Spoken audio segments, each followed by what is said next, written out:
Let's talk about real estate for a moment. It is generally the view that large cities like Los Angeles, San Francisco, New York, Chicago have office buildings that are not being occupied that much because people are working at home. And also the rents have come down a bit because they can't fill these empty spaces there. And because interest rates are so high, the overall cap value or capitalization rate for these buildings is lower than it used to be. So there is a view that the banks have on their balance sheets senior debt and mezzanine debt that is not worth 100 cents on a dollar, maybe not even worth 50 cents on a dollar, but they're not selling it in the enormous amounts that people would have expected. Why is all this bank debt for real estate not on the market and being sold by the banks now? Well, some of it is, and what happens in real estate with banks is typically the problems don't happen until maturity happens, or you need a refinancing and it's not available, or rents turn over, or tenants turn over, and now you have vacancies.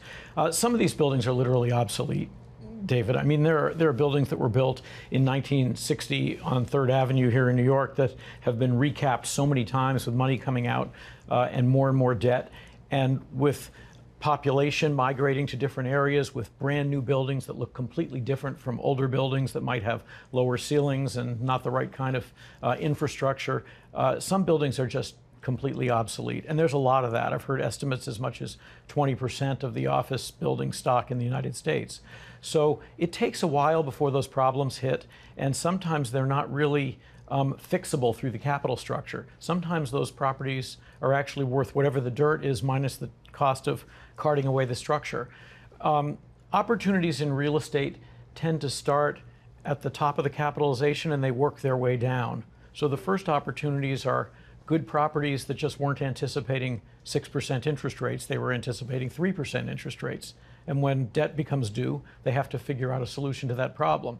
Eventually, you work your way down to the problems of buildings that have substantially large vacancy rates and are almost not retenantable because they're so obsolete. And we'll see those, and we have seen some of those already, but they tend to be when there's a moment of default or crisis.